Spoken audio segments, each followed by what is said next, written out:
Have you ever considered the possibility that your reality might not be as real as you think it is? Welcome to the mind-bending world of simulation theory. In the ever-evolving landscape of philosophy and technology, the idea that we might be living in a simulation has become a captivating and thought-provoking topic. According to Nick Bostrom, considering technology advancing as rapidly as is today, the statistical likelihood of our existence within a simulated reality is high, raising profound questions about the nature of our perceived reality. However, even in the face of simulated uncertainties, philosophers like David Chalmers suggest that we can lead satisfying lives within this intriguing digital realm. But what if something were to disrupt the harmonious simulation?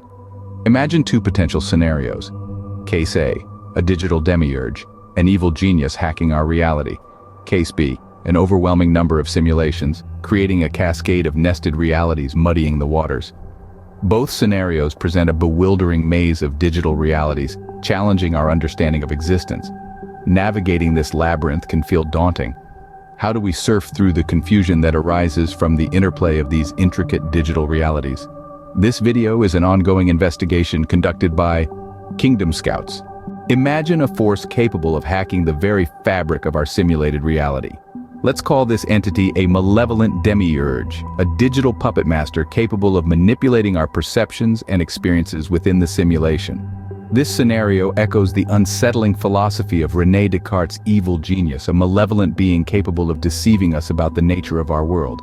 Now consider the implications. If such a force could distort our understanding of reality, could it not foster political polarization? Could it create a world where large groups of people perceive irreconcilable realities, each convinced of their own truth? Such a scenario paints a picture of a reality under constant threat, with the stability of our simulated existence hanging by a thread in the hands of a digital puppeteer. A chilling scenario indeed, but there is another side to this coin. What if simulations become as commonplace as everyday activities? Now, let's take a moment to envision a world where creating simulations is as simple as sending an email. Technology's rapid advancement propels us into an era where multiple simulations exist, forming a complex layering of realities. Picture it as Russian dolls, each doll a unique simulation, nested within another. This proliferation of simulations introduces a daunting challenge. How do we discern the true nature of our existence amidst this intricate web of digital realities? Imagine navigating through a landscape where the lines between reality and illusion are blurred, where each simulated environment is interconnected, creating a labyrinth of digital realms. As we delve deeper into this maze, the boundaries of our perceived reality stretch, and the line between the artificial and the real becomes increasingly hazy. A complex labyrinth indeed, but perhaps there is a way to navigate through it. In the face of such complexities, how do we navigate?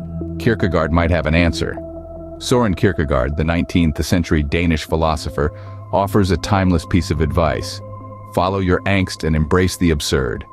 Our angst, that nagging feeling deep within, serves as a compass pointing us towards the exit of the simulation. It is that discomfort, that gnawing suspicion that everything may be a facade, guiding us toward a deeper understanding of our existence. The problem, however, is that we're often hesitant to confront our angst. It's uncomfortable and unsettling. Here lies the need for courage, the ability to find comfort in discomfort, to face the fears and uncertainties that our existential compass reveals. As Kierkegaard wisely said, courage is the discovery that you may not win, and trying when you know you can lose. But here's the good news. Courage, like a muscle, can be trained. Neuroscientist Andrew Huberman sheds light on the brain's plasticity, emphasizing that we can alter its structure to cultivate courage. This isn't about a sudden surge of bravery, but a gradual transformation through consistent effort. Small wins lead to big wins, says Huberman, highlighting the importance of incremental progress in building courage. David Goggins, a former Navy SEAL, advocates daily exposure to physical stress as a means to train oneself to embrace discomfort. He argues, the only way you're ever going to get to the other side of this journey is by suffering. Goggins emphasizes that discomfort and adversity are not adversaries, but tools that shape and strengthen our resolve. Embracing fear as a guide.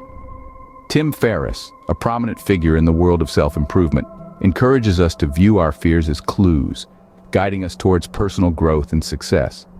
What we fear doing most is usually what we most need to do, says Ferriss, urging us to confront our fears head-on rather than avoiding them. finding comfort in discomfort. So the key is to find comfort in discomfort, to recognize that courage is not a mystical force, but a skill that can be developed through consistent practice. As we journey through the simulation, armed with Kierkegaard's compass and the wisdom of modern thinkers, let us learn to navigate the digital complexities with courage, embracing the unknown and finding solace in the discomfort that accompanies growth. In embracing this philosophy, we empower ourselves to confront the uncertainties of the simulation and emerge not only resilient, but also liberated by the courage cultivated along the way. Until our next exploration, keep forging that internal compass. If you are interested in understanding how the simulation works, come with us into Terra Incognita. Keep tuned to this channel, subscribe, and most importantly, keep curious.